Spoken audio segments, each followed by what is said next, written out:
Assalamualaikum warahmatullahi wabarakatuh. Selamat berjumpa siswa-siswaku kelas 7 tingkat MTS atau sampai dimanapun kalian berada. Bagaimana kabar kalian saat ini? Bapak selalu berdoa untuk kesehatan dan keselamatan kalian. Mudah-mudahan diberikan kekuatan untuk bisa belajar dimanapun kalian berada. Seperti biasa anak-anakku, sebelum kalian menyaksikan tayangan ini lebih lanjut, bagi kalian yang belum klik tombol subscribe, silakan klik tombol subscribe. Jangan lupa juga untuk klik tombol like dan nyalakan loncengnya untuk mendapatkan update terbaru dari channel ini. Pada video kali ini, Bapak akan memandu kalian untuk mempelajari persamaan linear satu variabel atau yang lebih dikenal dengan singkatan PLSV.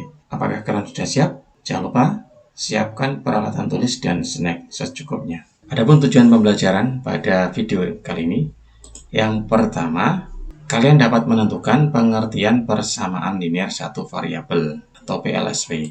Yang kedua, kalian dapat menentukan PLSV yang setara. Yang ketiga, kalian dapat menentukan penyelesaian PLSV. Dan yang keempat, kalian dapat menyelesaikan masalah yang menggunakan konsep PLSV. Nah, ada baiknya anak-anak kita kenali terlebih dahulu apa sih manfaat PLSV di dunia nyata ini.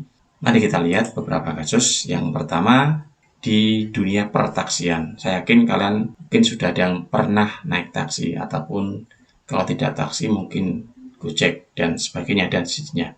Nah, perusahaan taksi biasanya mengenakan tarif, ada dua jenis. Yang pertama untuk tarif layanan dan yang kedua untuk tarif per kilometernya. Nah, sebagai contoh di sini sebuah taksi mengenakan biaya dengan persamaan Y sama dengan 4000X plus 7500.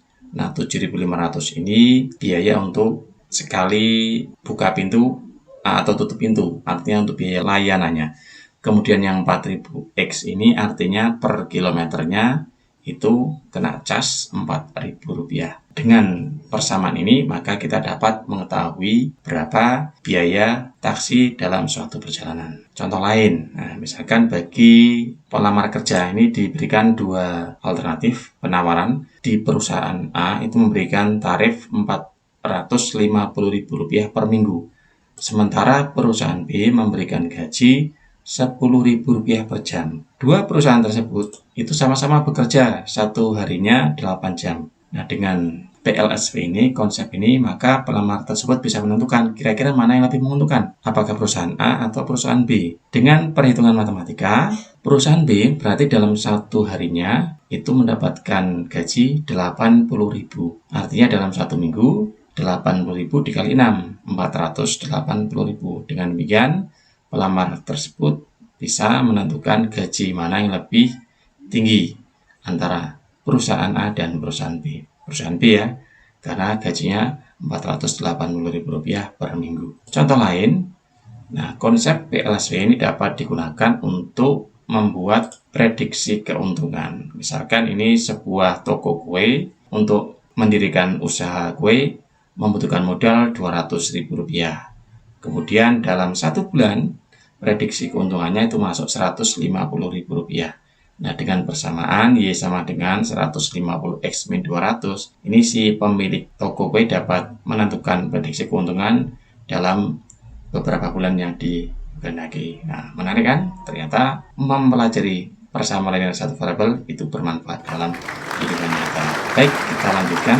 Nah, apa sih PLSV itu sendiri? Sebelum ke sana, Bapak tunjukkan konsep secara gamblang dari PLSV kurang lebih seperti ini.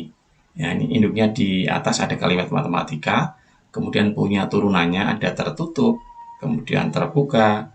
Di tertutup sendiri ada benar salah, kemudian di benar ini ada kesamaan, ketidaksamaan. Kemudian yang terbuka ini turunannya cukup banyak, ada persamaan, ada pertidaksamaan. Kemudian yang persamaan ada PLSV, PLDV, PLTV. Kemudian yang pertidaksamaan ada PTLSV, PTLDV, dan PTLTV.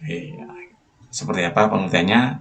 Mari kita pelajari satu persatu. Bapak mulai dari kalimat tertutup. Apa sih kalimat tertutup itu? Nah, kalimat tertutup ini artinya kalimat dalam matematika yang sudah bisa ditentukan nilai kebenarannya. Bisa benar, bisa juga salah. Maka di kalimat tertutup ini dibagi lagi menjadi dua, yaitu kalimat benar dan kalimat salah. Oke, sekarang kita lihat di kalimat benar. Kalimat benar artinya kalimat tertutup yang memiliki nilai kebenaran. Sudah bisa ditentukan kebenarannya. Nah, di kalimat benar ini dibagi lagi menjadi kesamaan dan ketidaksamaan. Untuk yang pertama, kesamaan. Apa sih kesamaan itu?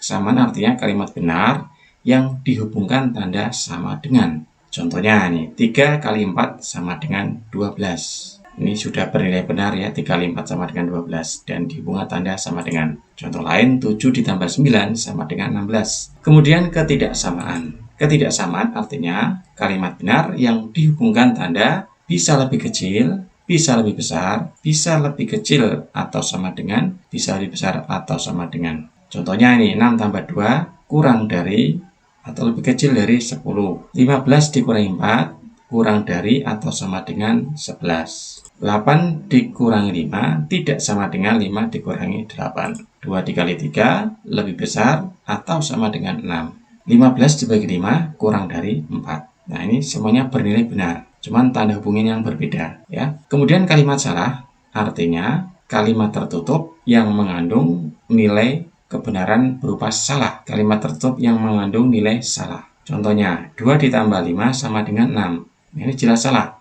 Harusnya 2 ditambah 5 sama dengan 7. Contoh lain, 10 sama dengan 20 dibagi 4. Nah, ini salah. Harusnya 20 dibagi 5. 6 dibagi 3 sama dengan 3 dibagi 6. Nah, ini salah. Ini tidak sama dengan harusnya ya. Mudah-mudahan bisa dipahami ya anak-anak. Selanjutnya kalimat terbuka. Nah, kalimat terbuka artinya kalimat matematika yang belum bisa dipastikan nilai kebenarannya, apakah benar atau salah. Nah, di kalimat terbuka ini ada dua turunan lagi. Yang pertama persamaan dan yang kedua adalah pertidaksamaan. Nah, untuk yang persamaan ini diturunkan lagi menjadi PLSV, PLDV, dan PLTV. Nah, satu persatu kita bahas. Yang pertama PLSV. PLSV artinya persamaan yang mengandung satu variabel berpangkat 1. Contohnya ini, A ditambah 5 sama dengan 10. Nah, ini di sini ada satu variabel yaitu A dan pangkatnya 1, tidak kuadrat atau A pangkat 3. Contoh lain, 5B dikurang 1 sama dengan 9. Nah, di sini ada satu variabel yaitu B. Contoh lain, 3A ditambah 6 sama dengan A ditambah 14. Di sini seolah-olah ada dua variabel, tetapi sebetulnya itu adalah satu variabel karena cirinya sama, yaitu variabel A semua. Kemudian yang kedua, PLDV. Nah, PLDV artinya persamaan yang mengandung dua variabel berpangkat 1. Nah, contohnya nih, X tambah Y sama dengan 8. Di sini ada dua variabel yang berpangkat 1, yaitu X dan Y. Contoh lain, 2P dikurangi Q sama dengan 4. Di sini dua variabelnya adalah P dan Q. Kemudian, contoh lain, 6M dikurangi 2N ditambah 4 sama dengan 0. Di sini ada dua variabel yaitu M dan N. Oke, selanjutnya PLTV. Artinya persamaan yang mengandung 3 variabel berpangkat 1. Ini contohnya A tambah B tambah C sama dengan 14. Di sini ada 3 variabel ya, A, B, dan C. Contoh lain, 3M dikurang N ditambah 2P sama dengan 2. Di sini ada 3 variabelnya yaitu M, N, dan P. Nah, dari 3 jenis persamaan ini nanti kita akan fokus mempelajari di PLSV atau persamaan linear satu variabel. Nah, bagaimana dengan pertidaksamaan? Kita akan pelajari di video berikutnya. Jadi, apa sih PLSV itu? PLSV artinya kalimat matematika yang memuat satu variabel berpangkat 1 dan terhubung dengan tanda sama dengan. Oke, catat poinnya di situ ya. Memuat satu variabel berpangkat 1 dan terhubung dengan tanda sama dengan. Oke, mari kita lanjutkan. Berikutnya ada PLSV yang setara atau tandanya seperti ini, double panah kanan kiri. Setara atau disebut juga dengan ekuivalen artinya memiliki penyelesaian yang sama. Sebagai contoh, yang pertama ini ada X tambah 5 sama dengan 20. Nah, ini setara, ini bacanya setara ya, atau ekuivalen dengan 2X plus 10 sama dengan 40. Di sini setara artinya memiliki penyelesaian yang sama. Coba kita cek. Untuk bentuk yang pertama ini, X tambah 5 sama dengan 20. Kira-kira penyelesaian yang tepat berapa? X kita ganti dengan angka tertentu, tambah 5, hasilnya 20. Maka X yang umumnya adalah 15. 15 ditambah 5 sama dengan 20. Bagaimana dengan bentuk yang kanan? 2x tambah 10 sama dengan 40. Apakah penyelesaian juga sama? X yaitu 15. Kita ganti X di sini dengan angka 15. 2 kali 15 sama dengan 30. 30 ditambah 10 sama dengan 40. Ternyata kedua bentuk ini sama-sama memiliki penyelesaian yang sama, yaitu X sama dengan 15. Nah, bagaimana sih cara membentuk atau mencari PLSV yang setara itu? Nah, ini yang pertama ternyata kedua ruas dikali dengan angka 2. Ini X kali 2 itu 2X, 5 kali 2, 10, 20 kali 2, 40. Apakah harus dengan angka 2 faktor pengalinya? Tidak harus anak-anak ya. Bisa dengan 3, 4, 5, dan seterusnya. Yang penting kanan dan kiri, ini ruas kanan dan kiri itu harus dikalikan dengan bilangan yang sama. Contoh lain, 2A-3 sama dengan 1. Ini setara dengan 2A plus 2 sama dengan 6. Kenapa? Karena kedua ruas ditambah 5. Nih, 2A kurangi 3 ditambah 5. Nah, negatif 3 tambah 5 hasilnya kan 2 ya, berarti 2 tambah 2. Kemudian yang ruas kanan 1 ditambah 5 hasilnya 6. Bisa dipahami ya, dan kemudian contoh yang lain, 10 min 5A sama dengan 15. Ini setara dengan 2 min A sama dengan 3. Nah, dari mana ini? Kedua ruas dibagi 5. Oke, yang ruas kiri ini dibagi 5. 10 dibagi 5 hasilnya 2. Negatif 5A dibagi 5 hasilnya negatif A. Kemudian yang ruas kanan, 15 dibagi 5 hasilnya 3. Selanjutnya, yang keempat, 4 sama dengan 10 dikurangi M. Nah, ini setara dengan 2 sama dengan 8 dikurangi M. Kenapa ini bisa terjadi? Karena kedua ruas dikurangi 2. Oke, ini yang ruas kiri 4 kurangi 2 hasilnya 2. Yang ruas kanan 10 dikurangi 2 hasilnya 8, kemudian dikurangi lagi M. Nah, kedua persamaan ini memiliki penyelesaian yang sama atau setara. Jadi setelah kita pelajari dari 4 contoh ini, ada 4 cara untuk membentuk PLSV yang setara. Yang pertama dengan mengalihkan, yang kedua dengan menambah, yang ketiga dengan membagi, dan yang keempat dengan mengurangi kedua ruas dengan bilangan yang sama. Oke, mudah-mudahan bisa dipahami ya anak-anak. Kita teruskan. Nah, sekarang kita akan coba menyelesaikan PLSV. Cara pertama, kedua ruas ditambah atau dikurangi dengan bilangan yang sama. Kita berikan contoh pertama, A dikurangi 5 sama dengan 2. Nah, sebelumnya kita harus sepakati dulu bahwa di sini ada tanda sama dengan. Nah, tempat yang berada di sebelah kiri tanda sama dengan dinamakan dengan ruas kiri. Kemudian tempat yang berada di sebelah kanan tanda sama dengan dinamakan sebagai ruas kanan. Ada ruas kiri dan ada ruas kanan. Nah, ketika kita mengerjakan, tanda sama dengannya ditempatkan di tengah ya, lurus ke bawah. Ini untuk memudahkan sistematika pengerjaan kalian agar lebih runtut, sistematis, dan mengurangi tingkat kesalahan. Oke, kita lanjutkan. Nah, bagaimana cara menyelesaikan ini? Kalian harus tahu terlebih dahulu variabelnya berada di ruas mana, apakah kiri atau kanan. Nah, pada kasus ini variabelnya berada di sebelah kiri, ruas kiri ya, yaitu A. Maka selain variabel itu yang harus kita hilangkan. Di sini yang harus dihilangkan adalah negatif 5. Nah, dengan apa menghilangkan negatif 5? Dengan lawannya. Lawan negatif 5 adalah positif 5. Maka negatif 5 dihilangkan dengan positif 5. Artinya, kita akan menambahkan kedua ruas dengan angka 5. Nah, ini ya. Ruas kiri ditambah 5, kemudian ruas kanan juga ditambah 5. Kita hitung, yang ruas kiri negatif 5 tambah 5 hasilnya 0, berarti A tambah 0. Kemudian yang ruas kanan 2 tambah 5 sama dengan 7. Kita lanjutkan lagi ke bawah mengerjakannya. A tambah 0 sama dengan A sama dengan 7. Jadi A sama dengan 7. Oke, mudah-mudahan bisa dipahami. Contoh kedua, M ditambah 3 sama dengan 7. Nah, ini variabelnya berada di ruas kiri. Nah, selain variabel yang berada di ruas kiri adalah positif 3. Maka positif 3 ini harus dihilangkan. Dengan apa menghilangkannya? Positif 3 dihilangkan dengan lawannya, yaitu negatif 3. Nah, artinya kita akan menambahkan kedua ruas dengan negatif 3, atau dengan kata lain kita bisa mengurangkan kedua ruas dengan angka 3. Nah, di sini kedua ruas dikurangi 3 ya. Nih, ruas kiri dikurangi 3, ruas kanan dikurangi 3. Kita hitung satu persatu. Yang di ruas kiri dulu. 3 dikurangi 3 hasilnya 0, berarti M ditambah 0. Kemudian yang ruas kanan 7 dikurangi 3 hasilnya 4. M ditambah 0 sama dengan M sama dengan 4. Jadi penyelesaiannya M sama dengan 4. Bisa dipahami? Oke, kita lanjutkan. Cara kedua sekarang. Kedua ruas dikali atau dibagi dengan bilangan yang sama. Nah, contoh pertama, Bapak punya 3X sama dengan 12. Nah, sama caranya kita tentukan terlebih dahulu variabelnya berada di ruas mana. Ya, berada di ruas kiri, yaitu X. Nah, selain X harus dihilangkan. Siapa yang harus dihilangkan? Angka 3. Nah, angka 3 ini menghilangkannya dengan bukan negatif 3 ya, tetapi dengan dibagi 3. Kenapa? Karena di sini antara 3 dan X ini tanda punya bukan tambah atau kurang, tetapi kali. 3X itu artinya 3 kali X. Maka untuk menghilangkan 3 ini dengan bukan mengurangi, tetapi dengan membagi.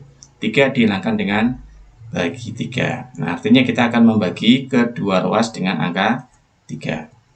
Oke, ruas kiri dibagi 3, kemudian ruas kanan juga dibagi 3. Kita hitung satu persatu. Yang ruas kiri 3X dibagi 3 hasilnya X, kemudian yang ruas kanan 12 dibagi 3 hasilnya 4. Jadi X sama dengan 4. Bisa dipahami?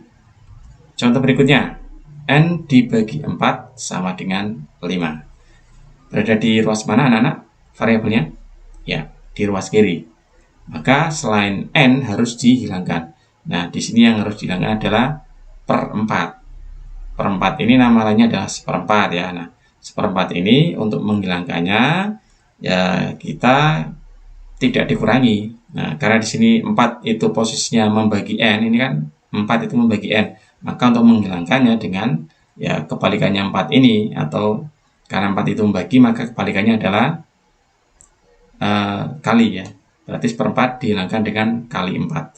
Artinya kita akan mengalihkan kedua ruas dengan angka 4. Oke, ruas kiri ini dikali 4, kemudian yang ruas kanan dikali 4. Kita hitung satu persatu. Yang ruas kiri N per 4 dikali 4 hasilnya N, 4-nya hilang ya atau habis. Kemudian 5, yang ruas kanan 5 kali 4 sama dengan 20. Jadi N sama dengan 20. Bagaimana? Bisa dipahami? Kemudian cara ketiga. Nah, ini gabungan dari cara 1 dan cara 2. Contohnya seperti ini. 2X dikurangi 3 sama dengan 15. Nah, seperti biasa, kalian harus memahami dulu letak variabel. Variabelnya berada di ruas kiri. Maka, selain variabel harus dihilangkan. Nah, di sini ada negatif 3 dan ada 2. Ada 2 angka. Nah, siapakah yang harus dihilangkan terlebih dahulu? Yang dihilangkan adalah yang posisinya paling jauh dari X, atau paling lemah posisinya. Di sini yang paling jauh adalah negatif 3 ya. Bukan 2, karena 2 lebih dekat ke X. Maka negatif 3 ini harus dihilangkan dengan betul, tambah 3. Artinya kita akan menambahkan kedua ruas dengan 3. Oke, ruas kiri ditambah 3, kemudian ruas kanan juga ditambah 3. Kita hitung satu persatu terlebih dahulu. Di bawahnya, negatif 3 tambah 3 hasilnya 0 ya, berarti 2X min 0. Kemudian ruas kanan 15 tambah 3 hasilnya 18. Ruas kiri 2X min 0 hasilnya 2X, kemudian ruas kanan 18. Nah, di sini X-nya belum sendiri, masih ada angka 2 di sini, maka sekarang 2-nya harus dihilangkan. Dengan cara apa? Ya, karena 2 itu posisinya mengalihkan X, maka dia harus dihilangkan dengan dibagi. Ya, 2 dihilangkan dengan bagi 2. Berarti kedua ruas dibagi dengan angka 2. 2X dibagi 2, ruas kanan 18 dibagi 2. 2X dibagi 2 hasilnya X, kemudian 18 dibagi 2 hasilnya 9. Jadi X sama dengan 9. Contoh satu lagi. Nah, 5A ditambah 3 sama dengan 2A ditambah 15. Nah, bagaimana yang seperti ini nih? Ini di kedua ruas ada variabelnya ya. Nah, tidak usah khawatir. Sebelum kalian menghilangkan angkanya, maka kedua variabel ini jadikan satu di salah satu ruas, bisa di ruas kiri atau ruas kanan. Nah, lebih mudah kita jadikan di ruas yang koefisien variabelnya paling besar. Nah, di ruas kiri ini ada 5A, ruas kanan ada 2A. Maka kita jadikan di ruas yang kiri saja karena koefisiennya lebih besar, yaitu 5. Biar nanti hasilnya positif. Maka 2A-nya harus dihilangkan. Nah, dengan cara apa? Menghilangkan 2A ini, kedua ruas dikurangi 2A. Maka 5 yang ruas kiri ya, 5A dikurangi 2A tambah 3. Kemudian yang ruas kanan 2A dikurangi 2A tambah 15. Kita hitung satu persatu. 5A dikurangi 2A hasilnya 3A. Kemudian ditambah 3. Yang kanan 2A dikurangi 2A sama dengan 0 ditambah 15. Hitung lagi di bawahnya, 3A tambah 3 sama dengan 15. Nah, sampai di sini selanjutnya yang dihilangkan adalah angka 3. Dengan apa menghilangkannya? Betul sekali, dengan dikurangi 3. Dua ruas ya. Ruas kiri dikurangi 3, ruas kanan juga dikurangi 3. Ruas kiri 3 dikurang 3 sama dengan 0, berarti 3 tambah 0. Ruas kanan 15 dikurang 3 sama dengan 12. Ruas kiri 3A tambah 0, hasilnya 3A. Ruas kanan 12. Nah, selanjutnya angka 3 harus kita hilangkan dengan cara apa? Dibagi 3 kedua ruas ya. 3A dibagi 3, yang kanan 12 dibagi 3. 3A dibagi 3 ruas kiri hasilnya A, ruas kanan 12 dibagi 3 sama dengan 4. Jadi penjelasannya adalah A sama dengan 4. Nah, bagaimana anak-anak? Masih bisa mengikuti? Mudah-mudahan bisa ya. Kalian hebat, pasti bisa. Kita lanjutkan. Nah, sekarang kita akan gunakan konsep PLSP untuk menyelesaikan masalah ya. Nah, kita berikan satu kasus nih. Jumlah 2 bilangan ganjil berurutan adalah 12. Misalkan bilangan ganjil pertama adalah X, maka yang pertama, nyatakan bilangan ganjil kedua dalam X. Yang kedua, susulah persamaan dalam X. Dan yang ketiga, tentukan kedua bilangan ganjil tersebut. Mari kita bahas. Nah, di awal tadi diketahui bilangan ganjil pertama itu adalah X. Maka untuk pertanyaan pertama ini, nyatakan bilangan ganjil kedua dalam X. Bisa kita nyatakan bilangan ganjil kedua adalah X ditambah 2. Kenapa bisa muncul 2 di sini? Karena jarak dari satu bilangan ganjil ke bilangan ganjil berikutnya adalah 2. Contohnya 1, 3. Nah, 1 ke 3 jaraknya 2. 3 ke 5 jaraknya juga 2. Begitu seterusnya. Maka di sini bisa kita nyatakan persamaan bilangan ganjil kedua adalah X ditambah 2. Bisa dipahami ya? Kemudian yang B, susunlah persamaan dalam X. Persamaan yang mana? Persamaan ini, jumlah 2 bilangan ganjil berurutan adalah 12. Maka kita tuliskan bilangan ganjil pertama ditambah bilangan ganjil kedua sama dengan 12. Bilangan ganjil pertama tadi adalah X ya. Kemudian bilangan ganjil kedua adalah X tambah 2. Maka kita bisa tuliskan X ditambah X plus 2 sama dengan 12. Kemudian ini kita bisa hitung yang ruas kiri X tambah X hasilnya 2X ya. 2X ditambah 2 sama dengan 12. Nah, ini persamaannya. Kemudian yang B. Kemudian yang C, tentukan kedua bilangan ganjil tersebut. Nah, kita selesaikan persamaan pada pertanyaan B tersebut. 2X ditambah 2 sama dengan 12. Nah, seperti tadi ya, sudah kita pelajari di pembahasan sebelumnya. Kita hilangkan dulu yang mana nih? Yang 2 belakang ya, dengan cara mengurangi. Kedua ruas dikurangi 2. Atau dengan cara lain, langsung saja yang ruas kiri tidak usah dituliskan pengurangan 2-nya ya, karena langsung 0 hasilnya. Berarti yang ruas kanan dikurangi 2. Berarti yang ruas kiri tinggal 2X, ditambah ruas kanan 12 dikurangi 2 ya. Kita hitung 2X sama dengan 10. Kemudian angka 2 di depan X ini dihilangkan dengan cara dibagi ya. Kedua ruas dibagi 2. Atau ini nggak usah ditulis hasil proses pembagiannya, langsung hasilnya akhirnya boleh. 2X dibagi 2 hasilnya X, yang ruas kanan 10 dibagi 2. Jadi X sama dengan 5. Nah, apakah bisa dipahami anak-anak? Mudah-mudahan bisa ya. Pertanyaan tadi kan tentukan kedua bilangan ganjil tersebut. Nah, bilangan ganjil pertama tadi kan X ya, maka X sama dengan 5. Kemudian bilangan ganjil kedua tadi adalah X ditambah 2. maka X-nya kita ganti dengan 5. 5 ditambah 2 sama dengan 7. Jadi bilangan ganjil pertama itu 5, bilangan ganjil yang kedua adalah 7. Kita masukkan ke soal, cocok enggak? Jumlah 2 bilangan ganjil berurutan sama dengan 12. Cocok ya, 5 tambah 7 kan 12. Hebat kalian. Baik anak-anak, selanjutnya untuk melatih kemampuan kalian, silakan nanti kalian klik soal yang sudah Bapak siapkan. Nanti linknya silakan lihat di deskripsi video ini. Demikian anak-anak pembelajaran kita di video kali ini tentang persamaan linear satu variabel. Bapak berharap mudah-mudahan kalian bisa semakin pandai. Sampai berjumpa di video selanjutnya dengan materi yang lebih menarik lagi. Bapak akhiri, billahi taufiq wal hidayah. Wassalamualaikum warahmatullahi wabarakatuh.